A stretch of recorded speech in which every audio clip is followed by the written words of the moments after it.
Começar, né? Boa tarde, eu sou Leudo.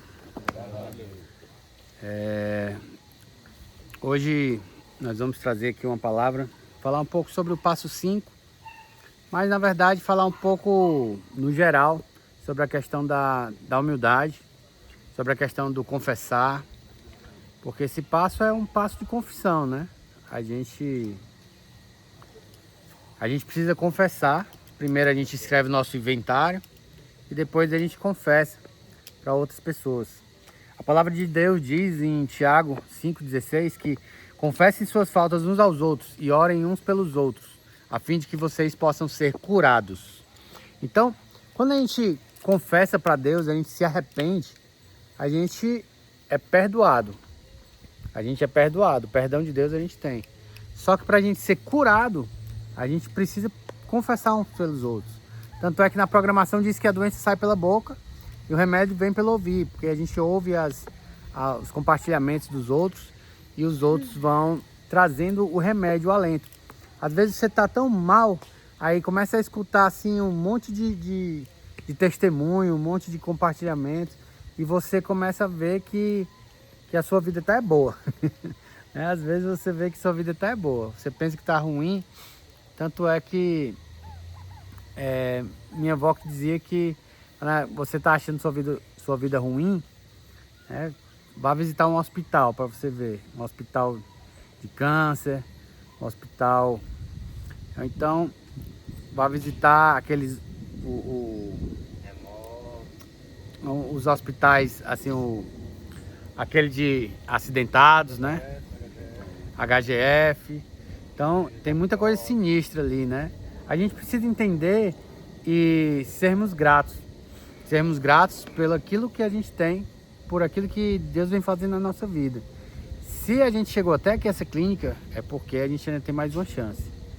Quantas e quantas pessoas, não sei vocês, mas eu conto algumas pessoas que morreram no meio da trajetória. Eu comecei a usar drogas em 1993. Então, de lá pra cá, morreu um bocado. De lá pra cá, um bocado foi preso. De lá pra cá, alguns ficam indo e voltando em clínicas. E de lá pra cá, somente alguns estão limpos. Alguns estão limpos. Então a gente precisa entender que é um funil. Na vida tudo é um funil. Tudo é um funil. Você vai fazer o vestibular, são milhares de pessoas para entrar em tantas vagas. Daquelas vagas que entram, um monte de gente se forma, mas só alguns conseguem trabalhar na área. Daqueles que trabalham na área, só alguns que ganham bem. Daqueles que ganham bem, só alguns que se destacam. É um funil. Em tudo que você for fazer na sua vida, você tem que estar preparado para, não para ser o melhor, mas para você ser melhor do que você de ontem. Você se melhorar, se melhorar, se melhorar. E no passo 5, o passo do admitir, a gente precisa ter humildade. Assim como toda programação, ela é baseada, tem esse princípio, que é o princípio da humildade. Se não tivermos humildade, a gente acaba caindo. E na palavra de Deus diz, lá em Provérbios, que quem não tem humildade acaba caindo. E ele fala assim: a soberba é o princípio da queda. Então, aquelas pessoas que saem daqui já se achando bichão, meu amigo, podem prestar atenção. Eles acabam voltando. Aí é engraçado que as pessoas muitas vezes não aprendem. Volta com o rabinho entre as pernas, bem quietinho, triste, tal. Acabei com tudo, acabei com a minha vida e tal. Aí quando chega aqui, começa a ficar limpo, começa a se encher de novo, Aí fica soberbo, né? E a soberba precede a queda. Já está lá no livro de Provérbios, no livro da sabedoria. Que quanto mais soberbo você é, mais perto da queda você está. Então a gente precisa ter humildade. A Bíblia fala de humildade a Bíblia inteira. Assim como os 12 passos fala de humildade a programação inteira. Não tem como a gente conseguir crescer, conseguir se a gente não tiver humildade. E humildade é um negócio tão assim, que quando você diz que é humilde, você já não está sendo humilde. É uma coisa que só existe na prática.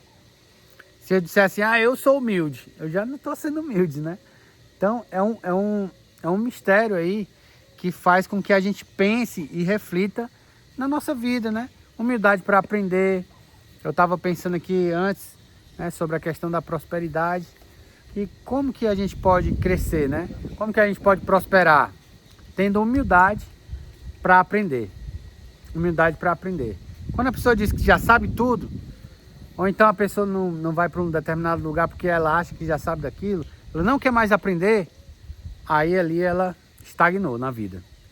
Então a gente precisa ter humildade para aprender. Para perdoar a gente precisa ter humildade. Né? Para pedir perdão a gente precisa ter humildade. Então a humildade é a base do viver bem. Do viver bem. Então quando a gente sai da clínica, eu falo de mim, né? Eu posso falar de mim. Quando eu saí da clínica, eu também saí um pouco soberbo. E tive uma recaída. Né? E tive uma recaída logo no começo. Mas graças a Deus foi só essa mesmo e não tive mais recaídas. Da última vez que eu saí, né? Da clínica. Mas por quê? Porque a gente acha que a gente pode. Porque eu tô limpo, acha que a gente pode. Então, pessoal, é mais ou menos uns 3 anos para você começar a ficar de boa na vida. Conseguir emprego, não sei o que, mais ou menos 3 anos para você se estabilizar. Mais ou menos uns 6 anos ou 5 anos para você conquistar a confiança das pessoas novamente.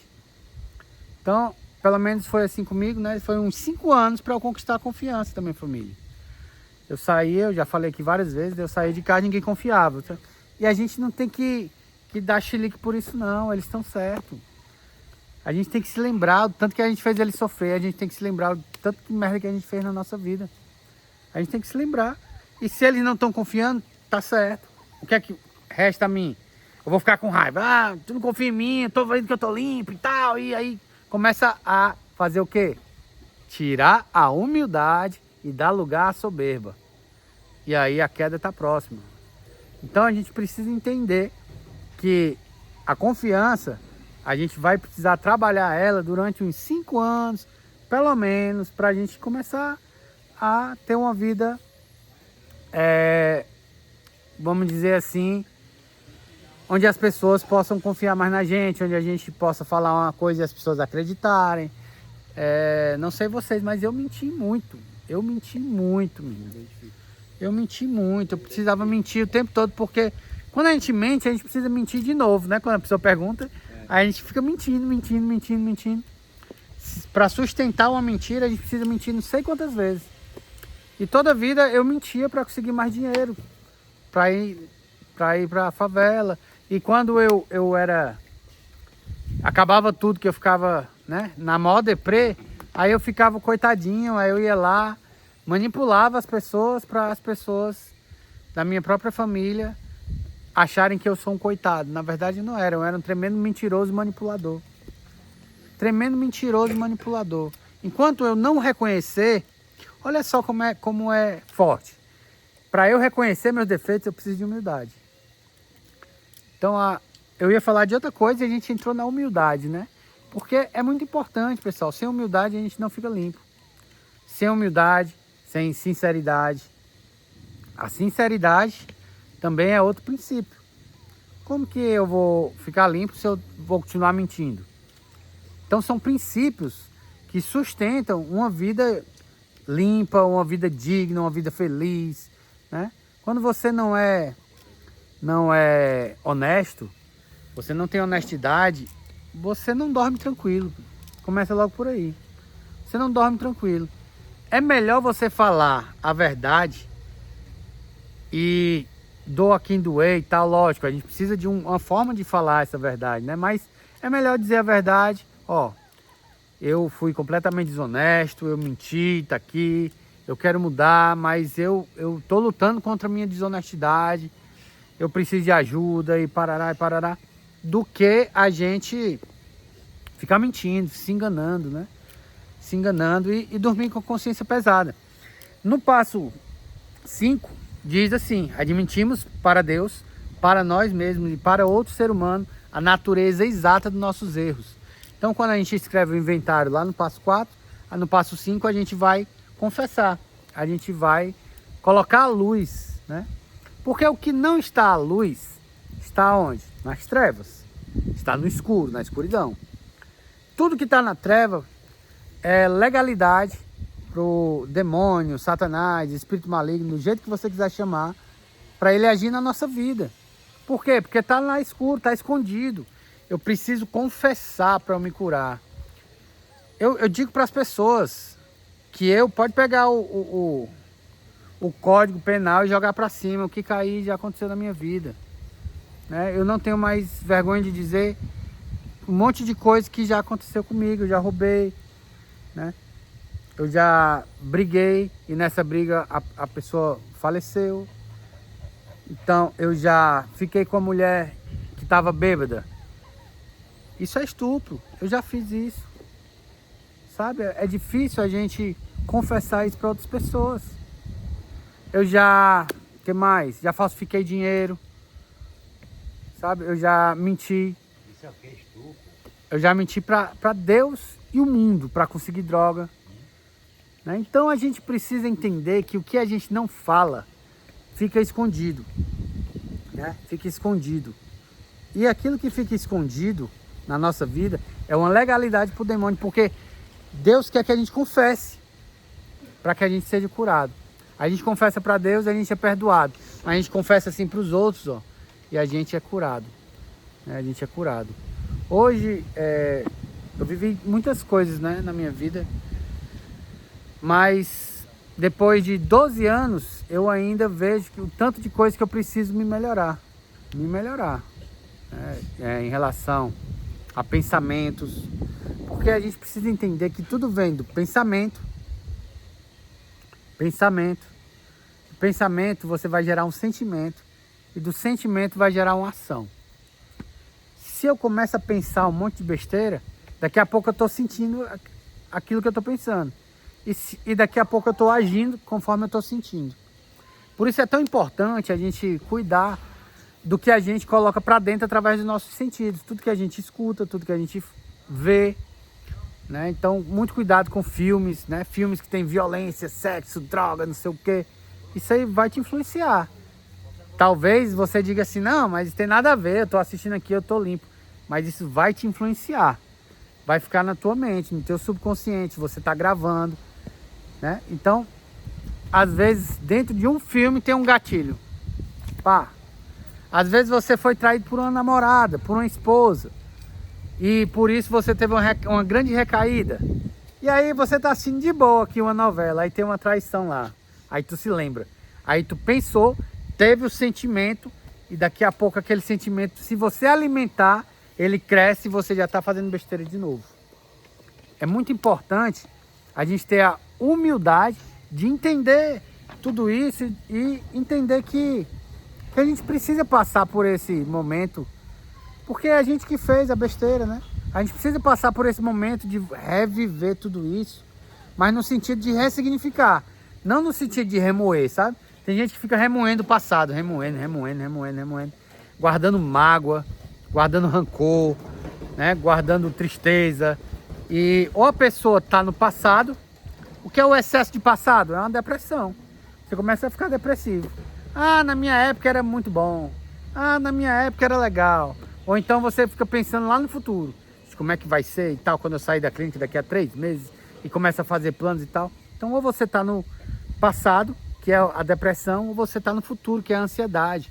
Então são duas doenças hoje em dia da nossa modernidade, né? Todo mundo não consegue viver o presente, não consegue estar bem, não consegue prestar atenção na sua respiração, não consegue prestar atenção nos seus atos, come assistindo uma tela de celular que nem presta atenção no sabor da comida, sabe? Tudo isso que a gente não está vivendo mais, está tudo no automático. Então a gente precisa entender que a gente precisa sair do automático, ter humildade para aprender, pessoal, humildade para aprender. Então quando a gente tem a humildade para aprender coisas novas, para se dedicar, a gente começa a planejar com consciência. Planejar com consciência, porque tem uma frase muito interessante que diz: aquele que não tem planejamento já planejou o seu fracasso. Quem planeja fracassar, fracassa porque não planeja. Fracassa porque não planeja. Então, o que é que eu vou fazer quando eu sair daqui da clínica? O que é que eu preciso fazer? né? Eu preciso traçar um plano que ele seja sustentável, que ele seja ecológico, no sentido que eu não vou prejudicar ninguém. Por exemplo, eu vou sair da clínica e vou morar em outro país. Sim, mas os teus filhos, cara. Então, você tem que pensar no ecossistema, você tem que pensar no todo. Você não pode simplesmente, eu vou sair daqui, vou mudar de bairro. Beleza, mas como é que tá a tua família? Como é que vai ser o deslocamento? Onde é que tu vai trabalhar e tal? A gente tem que traçar um plano, onde nós vamos morar, o que é que a gente vai fazer, qual é o nosso trabalho, se a gente vai mudar ou não, se a gente vai mudar. As amizades precisam ser mudadas, né? As amizades, os ambientes, sair. Quanto tempo eu vou precisar ficar sem sair de casa, né? Então tudo isso depende de pessoa para pessoa, mas a gente precisa ter humildade para aceitar isso aí. Porque no começo a gente não quer aceitar, não. A gente não quer aceitar nem a opinião dos outros. Por que muita gente não vem para cá, para reunião? Porque não aceita a opinião dos outros. Principalmente aqueles que já estão perto de sair, porque acham que já estão bem. Esses que acham que já estão bem, que não tem essa humildade, quando chegar lá fora, vai cair. Porque não tem humildade aqui. Quando chegar lá fora, menino, o mundão tá pesado. O mundão tá pesado. É droga no meio da canela, é facção, sabe? Os mesmos bebinhos, bar em toda esquina, é balada. O mundo tá aí engolindo, né? Por isso que eu digo para voltar para a espiritualidade, ir pro lado de Deus, buscar uma igreja, porque, meu amigo, não tá brincadeira. E o ambiente, ele sempre vai prevalecer. Se eu tô andando aqui com 10 pessoas, são os meus 10 amigos e todo mundo usa, uma hora eu vou usar. Não tem como, o ambiente vai prevalecer. Se eu tô andando com as pessoas que bebem, uma hora eu vou beber. Uma hora eu vou beber. Agora, se eu tenho um negócio e eu começo a andar com 10 empresários, começo a buscar, eu vou aprender com eles, né? Eu vou aprender com eles. Se eu quero aprender a ter um bom relacionamento, eu vou andar com um monte de solteiro? Não vou me aconselhar com pessoas que são casadas, né? Eu vou me aconselhar. Aí tem gente que quer ser rico e vai se aconselhar com uma pessoa que nunca foi rica. Não vai dar certo esse conselho. A pessoa quer ter um casamento bom, mas vai se aconselhar com solteiro. Não vai dar certo. A pessoa quer ficar limpo, aí vai se aconselhar com um cara que tá usando droga. Não tem como. Não tem como. É impossível. É lógico, né? É uma coisa lógica mesmo. É impossível dar certo desse jeito. Então a gente precisa traçar o plano com muita humildade, com muita paciência, com muita tranquilidade. Escrever mesmo no papel. É interessante escrever no papel, porque tudo que vem na nossa mente, como é que a gente grava as coisas na nossa mente? Ou por um forte impacto emocional, ou pela repetição. Então, forte impacto emocional. Eu fui andando no carro e bati o carro. Pum! O cara não se esquece nunca da batida de carro, porque foi um forte impacto. Ou então o cara chegou em casa e descobriu que a mulher dele estava traindo ele. Outro forte impacto, o cara não esquece nunca. Ou então descobriu que, descobriu que tem um câncer. O cara não esquece nunca dessa data. Ou então fortes impactos emocionais bons também. No dia que você se casou, no dia que seu filho nasceu. Essas datas a gente não esquece, porque são fortes impactos emocionais. No dia que você se formou, no dia que você, arrumou um emprego, a gente não esquece. E também a gente grava por essa forma e a gente grava pela repetição. Então tudo que você fizer, se não está tendo um forte impacto emocional, procure colocar emoção naquilo e procure escrever. Porque aí quando você escreve, você já está aqui, já está na mente, você botou no papel, já leu, então você já é 3 vezes você já repetiu 3 vezes o processo de aprendizado, quando você escreve. Então escreva seus planos, galera, escreva seus planos, escreva, né? E peça a Deus para abençoar os seus planos, né? Para abençoar os seus planos. O que é que eu vou fazer na minha área? Então são várias áreas aqui que eu venho trazer para vocês. Por exemplo, área espiritual. Como é que eu tô na minha área espiritual? Eu tô bem, eu tô ruim, nunca mais eu fui para a igreja, eu não quero nem saber de igreja. Sabe como é que eu tô na minha área espiritual? Como é que eu tô na minha área profissional? Como é que tá no meu trabalho e tal? Como é que eu tô na área financeira? Eu ainda tenho alguma reserva lá fora? Ou tá zerado? Tô devendo a Deus e o mundo? Como é que eu tô na minha área sentimental? Meus relacionamentos, né? Com o cônjuge, namorada, esposo. Como é que tá meu relacionamento com os meus pais? Como é que tá o relacionamento com os meus filhos? Como é que tá o meu intelectual? Eu tô aprendendo alguma coisa nova? Eu tô lendo algum livro? Sabe? Aí você começa a colocar todas essas áreas. Intelectual, eu comecei a ler livro tal. Sentimental, por enquanto não quero me relacionar com ninguém, mas também não quero mais reviver aquele passado com aquela pessoa tal. Escreve. Mas eu vou ter uma ótima esposa, ela vai ser assim, assim, assim. Tá entendendo? Você escreve. Aí, a área profissional, qual é o emprego que eu quero ter? O que é que eu quero fazer quando eu sair daqui? Será que eu vou fazer uma transição de carreira? Eu trabalhava com isso, mas eu quero trabalhar com outra coisa. Como é que eu vou fazer essa transição de carreira? O que é que eu vou fazer? Que curso eu preciso fazer? Que curso?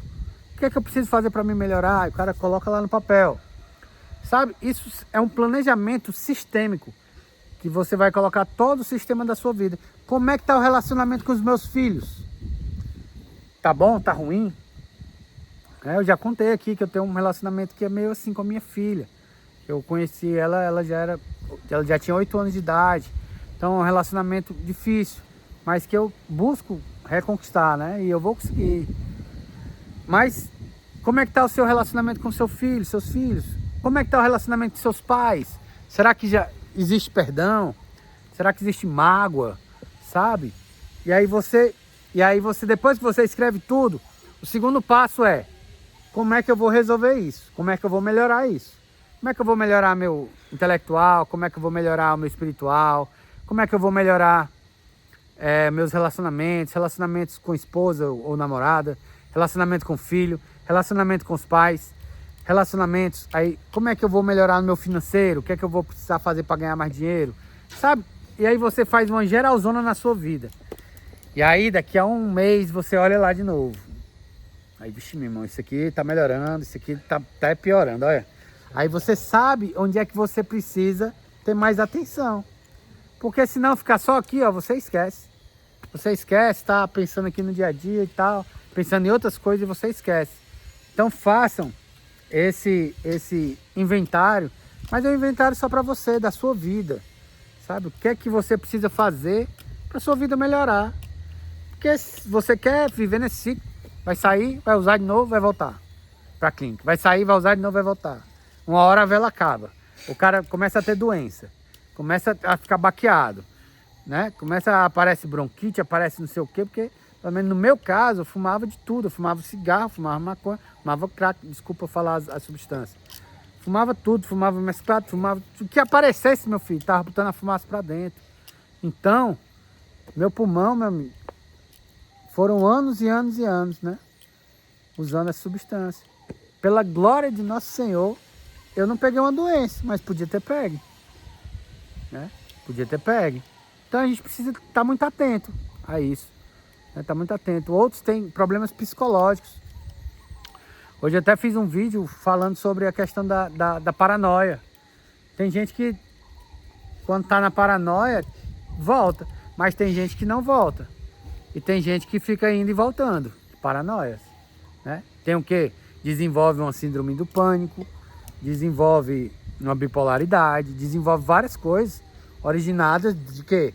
Daquelas paranoias que você usava, e aquilo ali vai gerar o quê? Um monte de noradrenalina no seu cérebro, e você vai ficar ligado o tempo todo, e você vai ficar com a atenção redobrada, e aquilo ali você vai ficar o tempo todo. Aí daqui a pouco estava igual a mim. Eu quebrei tudo dentro de casa pensando que existiam câmeras. Eu fiquei andando dentro de casa, pensando que alguém estava olhando pelas coisas, fechei tudo, me tranquei. Isso antes eu estava andando pela rua, pensando que estava todo mundo me seguindo, sabe? E isso foi acontecendo. Graças a Deus eu voltei ao normal, mas eu podia não ter voltado. Pessoal, a vela está queimando, a nossa vida é essa aqui. A gente precisa cuidar da nossa vida. A gente precisa ter humildade para entender, humildade mesmo, para entender que a gente precisa aprender sobre isso, sobre cuidar do nosso corpo, da nossa mente, do nosso espírito, sabe? E a gente poder cuidar de outras pessoas, a gente poder ver nosso filho, nosso neto. É tão bom a gente pensar assim que a gente vai ver o nosso netinho, a gente ficar velho com saúde, sabe? E ver os nossos netinhos. Então, precisamos, pessoal, parar, pensar, escrever e refletir. O que é que a gente está fazendo aqui mesmo? Se a gente está passando um tempo aqui nessa clínica ou se a gente quer realmente uma mudança real na nossa vida. Uma mudança real. Sabe, às vezes, não sei vocês, mas eu me sentia tão cansado de usar droga. Cansado. Eu só usava só pela fissura. Mas quando eu terminava de usar, me dava tristeza, porque eu não queria mais e era aquela fissura. E, meu irmão, tava uma desgraça. E essa desgraça acontece com muitas pessoas aqui na clínica. Eu sei que acontece, porque o efeito é o mesmo. Sabe? Você dá lá, pum, uma paulada e fica... Aí daqui a pouco, fissura. Aí dá paulada, daqui a pouco, fissura. Aí daqui a pouco gasta dinheiro, daqui a pouco... Aí você fica todo sujo, vai pra favela. Vira um mendigo, meu irmão. Mendigo. Eu me tornei um mendigo uma época na minha vida. Então a gente precisa ter atenção, meu irmão. Que a gente precisa cuidar da nossa vida. E dizer basta, meu irmão. Basta, meu irmão. Basta. Acabou esse negócio de clínica. Acabou. Não quero mais usar e não vou mais usar. O que é que precisa eu fazer para não usar mais? O que é que precisa eu fazer? E o cara ter disposição a fazer. Vai ser difícil? Vai. Mas o cara tem que ter disposição, meu amigo. Precisa ir para uma academia para botar o suor para fora, botar a química para fora? Então eu vou para academia. Precisa ir para o NA? Então eu vou para o NA. Precisa ir para a igreja? Então eu vou para a igreja. O que é que precisa fazer? Sabe? Precisa me mudar? Eu vou me mudar. Precisa bloquear todo mundo no celular e nas redes sociais? Eu vou bloquear. Vou fazer o que é que precisa ser feito para fazer? E aí você sai bloqueando todo mundo, vai para academia, sabe? Se muda de bairro, faz alguma coisa. Irmão, mas precisa ser feito, cara. Precisa ser feito. Porque senão o ciclo vai ficar de novo. E isso, eu estou falando tudo isso no âmbito aqui físico e emocional. Fora o âmbito espiritual. Um monte de entidade demoníaca aqui que estão aí lutando para que a gente caia. E a gente precisa se apegar a Deus para que nessa área espiritual a gente esteja pelo menos protegido, minimamente protegido, né? Mas para isso a gente precisa confessar, galera, confessar. Quando a gente confessa, a gente é curado, tá bom? Só por hoje, muito obrigado. E aí a gente vai abrir aqui para que vocês possam falar, comentar, desabafar, falar qualquer coisa, tá bom? Obrigado.